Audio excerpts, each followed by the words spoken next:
안녕하십니까. 예. TV 명륜대학 선비들의 문이나 지난 시간에 이어서 진행하도록 하겠습니다. 네, 지난 시간에는 문인화와 문인화가들에 대해서 강의를 하였는데요. 지금 시간에는 그 문인화를 그린 그 작품과 정신세계에 대해서 오늘은 말씀드리도록 하겠습니다.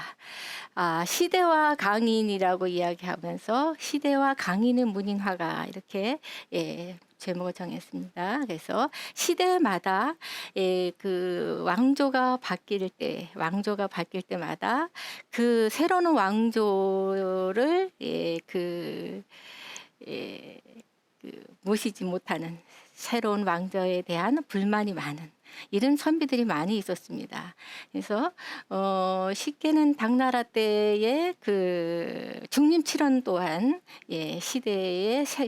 시대가 바뀌면서 새로운 왕조에 대한 반항이 의식이 많았죠. 그래서 중림으로 들어가서 시서화를 가지고 청담을 나누고 술로 세상을 보내고 그렇지만 그 청담을 나누고 술을 마셨지만 이 중림칠원 이런 분들은 어떤 그 세계관이 철학적인 세계관이었죠. 그래서 뭐 탓하거나 이런 것이 아니라 다 어떠한 사상적, 어떤 철학적, 어떤 시서화에 부합하는 아주 품격 있는 이런 사람들이었죠. 그래서 시대와 강인 문인화가 이렇게 나와 있습니다. 그래서 문인화는 작품으로서 문자향과 석원기를 드러내는 예술 장르이라고 이야기하였습니다. 그래서 존재를 사의로서 표현한 작품을 통해서 어떠한 그 존재, 그 대나무라든가 난초라든가 아니면 뭐 산이라든가 집이라든가 이런 것을 가지고 어떤 사의로서 표현한 뜻을 드러내는 어떤 자기 마음의 어떤 그 희로애락을 그 삶을 통해서 존재를 통해서 드러내는 예술을 얘기합니다. 그래서 시대를 고발하는 선비의 이 고든 절개가 드러난다라고 이제 이야기를 하는데요. 일단 작품에서도 보겠지만은 시대를 고발하는 선비의 고든 절개라고 이야기해요. 그래서 그 원나라 때의 그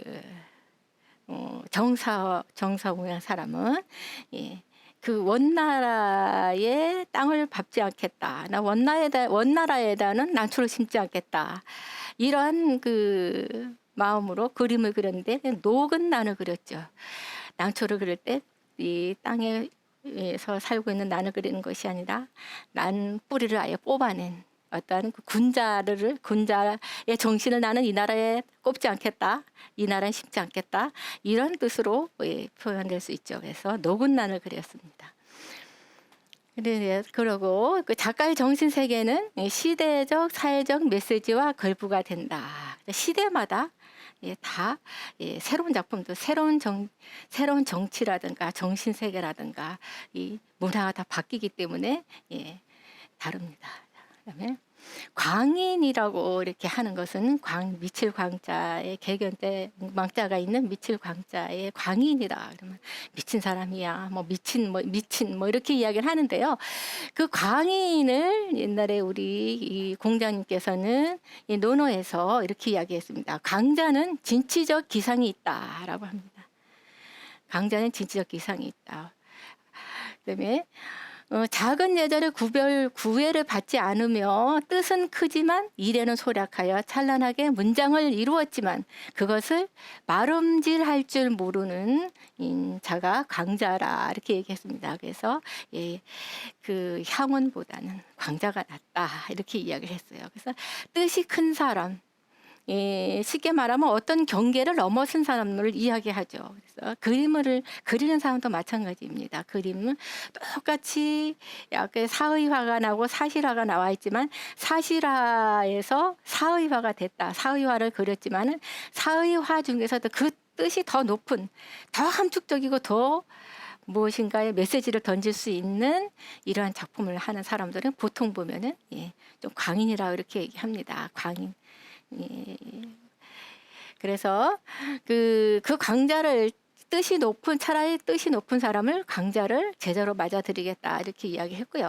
그다음에 맹자는 공자의 제자 중에서 강인으로서 금장, 증점, 목피 세 사람을 들고 강자들은 그 뜻이 높고 커서 말하기를 고지인이여 하지만 평소 행실을 보면 그 말에 미치지 못하는 사람들을 이야기합니다. 그래서 하고자 하는 의욕은 엄청 높지만은 그것을 잘 미치지 못하는 사람들을 광인이라고 하는데요. 그다음에 명대의 왕양명은 호걸지사를 그 광인으로 이야기하고 있습니다. 그래서 결국은 광인이라고 하는 사람들은 어떤 진취적인 기상이 있는 사람을 이야기합니다. 그 어떤 복고주의라든가 아니면은 봉건주의적인 것에 탈피해서 이 어떤 새로운 세계로 나가는 평범한 사람보다는 좀 격이 더 높은 사람을 이야기합니다. 그 이제 광인이라고 하는 사람들 중에서 이제 그 중국에서는 명대의 서의를 들을 수가 있는데요. 왜 서의를 들을 수 있느냐? 지금까지의 명대 이전에는 어떤 복고주의적인 작품, 진취적인 방향으로 나가기 위한 것도 있겠지만은 사실 그 어떤 그 성리학적인 시대. 윤리 도덕이 중시되는 시대 그리고 이제 그 어떤 그 틀에 박힌 어떤 짜여진 그러한 그 시대적 삶 틀을 깨는 사람이 이제 명대의 이제 문인화가를 서의를 들을 수 있습니다. 그래서 이제 이 사람은 광의 시대를 살아간 서의라고 이제 이야기하는데요. 이 서의라고 하는 사람의 살던 시대는 이제 천봉지혜의 시대라고 이제 이야기를 할 수가 있습니다. 그래서 소위 말하면 이제 하늘이 무너지고 이제 땅이 이렇게 해체되는 시기다 그렇게 이야기를 하는데 원대에서 명대로 이제 이렇게 변화하는 시기를 이야기하는데요.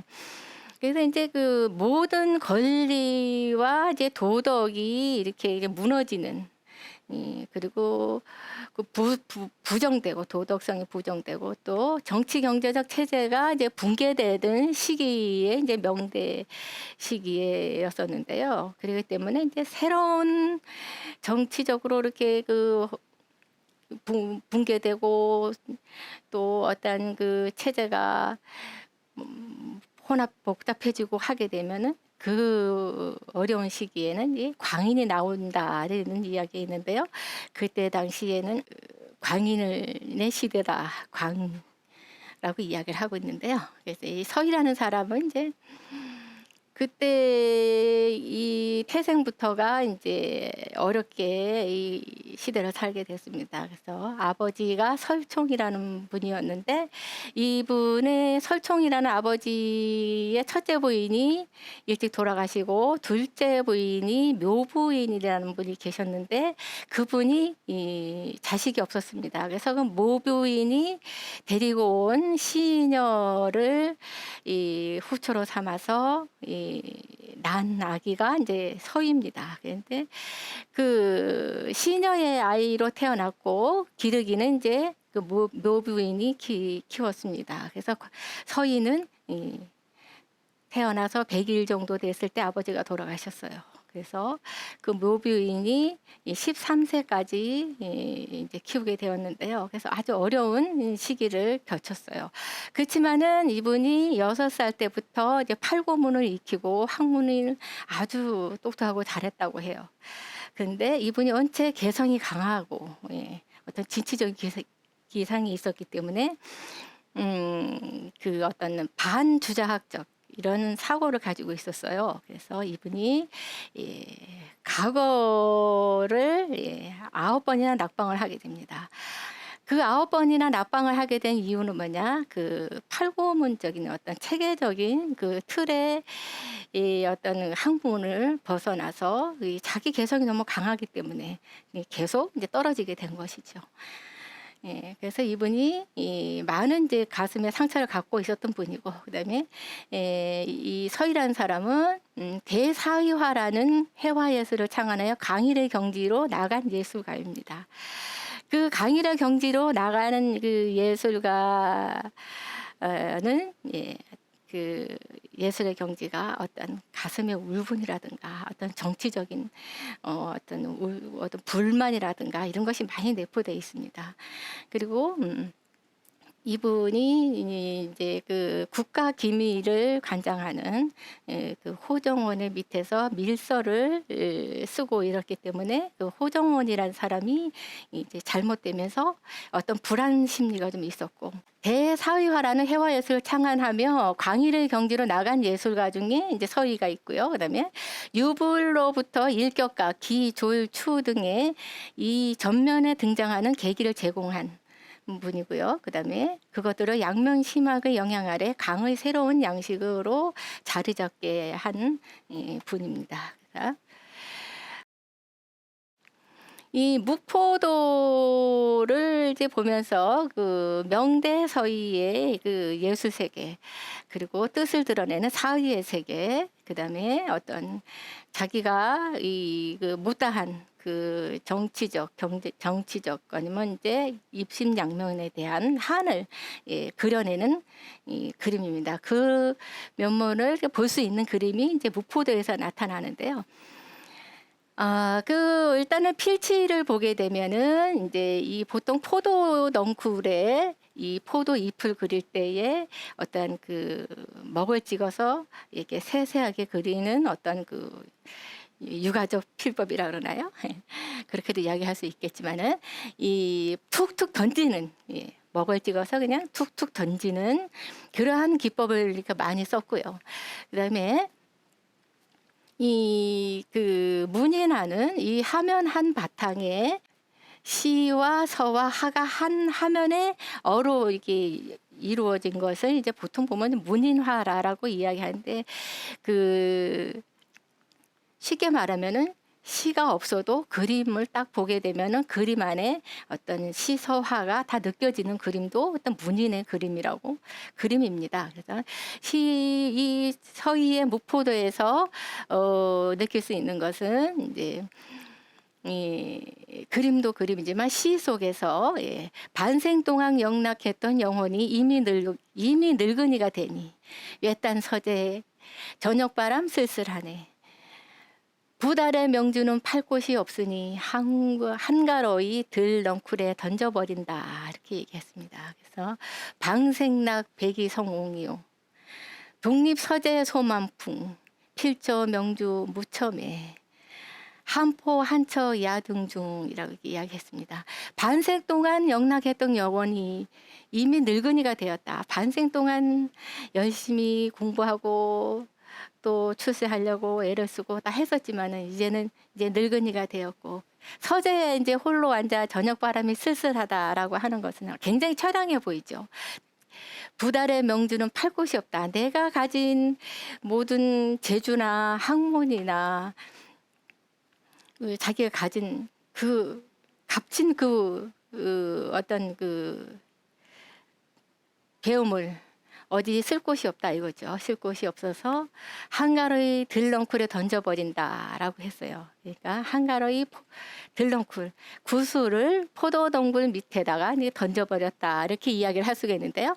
그래서 여기가 이 그 서희가 그린 포도 넝쿨은 포도가 이 서희의 학문이고 서희의 생이고 서희가 모든 가지고 있는 훌륭한 어떤 그 입신양문을 통한 어떤 훌륭한 학문이라고 이야기할 수 있겠습니다. 그래서 그것도 그냥 던져버린다라고 이야기했어요. 그래서 문인화가들이 작품을 할 때는 하나의 포도 잎을 하나를 그리든 포도알을 하나를 그리든 다 어떤 의미가 있습니다. 그래서 이건 포도 넝쿨이야라고 보기보다는 이 시를 통해서 여기 그냥 보게 되면 포도 넝쿨이지만 시를 보면서 이 화제 시를 읽으면서 이 안에 이분은 이 안에다가 진주를 숨겨놨구나 이렇게 이야기할 수 있습니다.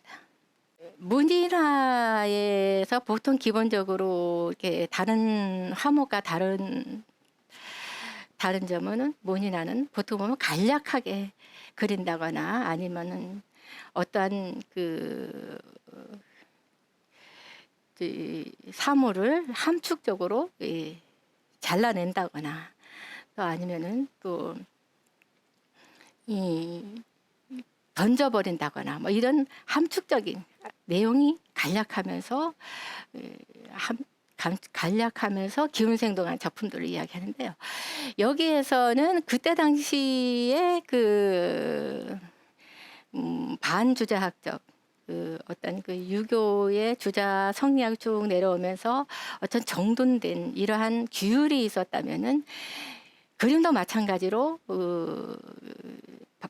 복고주의적인 그림이었죠. 그렇지만 이제 그때 당시는 막 던진다거나 뭐 꺾어진 걸 그린다거나 이런 것은 이치에 좀 맞지 않았죠. 그런데 이제 서희의 그림 같은 경우에는 이 매화가 물속에 잠겨 있는 그림을 그렸어요. 그래서 흔히 있지 않은 구도라고 이야기할 수 있는데요. 그 매화가 이 물에 감춰져 있다라고 하는 것은 이 서희라는 사람의 학문이라든가 재주가 어느 한 부분에 이렇게 잠겨 있는 그런 의미로도 볼 수 있습니다. 그래서 그 서희가 보통 자기가 이야기하는 것이 뭐냐면 두찬이라고 해서 평소에 그려지지 않았던 그림들, 평소에 없었던 것을 새롭게 그려내는 어떤 그런 정신이 있었어요. 그래서 그 전에 그리지 않았던 구도를 이 사람이 창안을 했다라는 이야기가 있습니다. 그래서 이 글을 보면은 매화가지 물에 잠겨 있고 그림자는 안 보이나 그 흔적은 함축되어 있네. 비록 눈 밑에 깔린 이염은 있으나 눈 밑에 깔릴 이염은 없으나 고기에게 먹힐 이염은 면하지 못할지 모르니 이렇게 이야기를 했습니다. 여기서 볼 수 있는 것은 이 매화를 물에 잠긴 매화를 그렸다라는 거. 그것이 명나라 때의 화풍으로서 구도적인 면이나 이 생각이 남달랐다 이렇게 이야기할 수 있습니다. 그다음에 이거는 이제 사계절이 다 이제 들어있는 그림입니다. 그래서 이것도 이제 그 시대 상황으로 봐서 천봉지혜의 시대다라고 이야기하는 것을 이제 이 서희가 그린 그림인데요. 보통 보면은 매화는 봄에 피는 것이고 대나무나 뭐 난초 국화는 가을에 피는 것이죠. 근데 여기에 보면은 여기가 한 화면에 다 들어 있는데 파초랑 매화랑 대나무랑 모든 꽃들이 여기 다 들어 있어요. 그래서 이것은 뭐냐면은 겨울에는 파초가 살 수가 없지요. 그리고 봄에 파초가 저렇게 큰 파초를 볼 수가 없습니다. 그래서 이 화목들이 다 한 화면에 이렇게 어우러진 것을 이 서희는 근래 천도가 심히 어긋난 것이다. 이 세상의 도가 어긋나져 있는 것을 이제 그림으로 표현한 것인데요. 늙은이의 유희는 수묵으로 그림을 그리는 것. 화초가 모두 사계절이 뒤섞여 있네. 화초가 다 뒤섞여 있어요. 그림에 두 가지 분노님이 있어도 탓하지 않는 것은 근래에 도가 심히 어긋나기 때문이다라고 이 시를 이렇게 썼어요. 그래서 이렇게 보게 되면은 여기도 마찬가지로 그 화제시가 없다면은 뭐 이해하기가 어렵죠. 이 그림은 잘못된 그림이야라고 이야기할 수 있어요. 그렇지만 하재시를 통해서 이 그림에 대한 내용을 충분하게 이렇게 설명이 됩니다. 그래서 서희는 그 시대 상황이 자기의 생각과 또 그 시대의 그 어떤 봉건주의적인 사고에서 탈피해서 이 분놀림도 자기 개성을 표출할 수 있는 먹을 뿌린다거나 개성 있게 표현했다라고 이야기할 수 있습니다. 그 다음에 이제 그 서희의 이 대나무 그림인데요. 그 대나무를 통해서 이 작가의 정신 세계를 이제 표현하고 하는데요. 아까 좀 이야기했듯이 사군자는 이제 군자 정신을 이야기한다라고 했습니다. 그래서 대나무의 어떤 정신성은 휠지언정 꺾이지는 않는다라는 이야기가 있고, 보통 보면은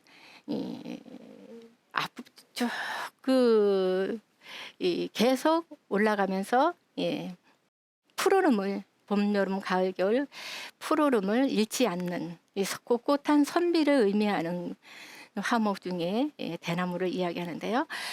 서희는 이 대나무에 눈이 내려 있는 세상이 그 차가운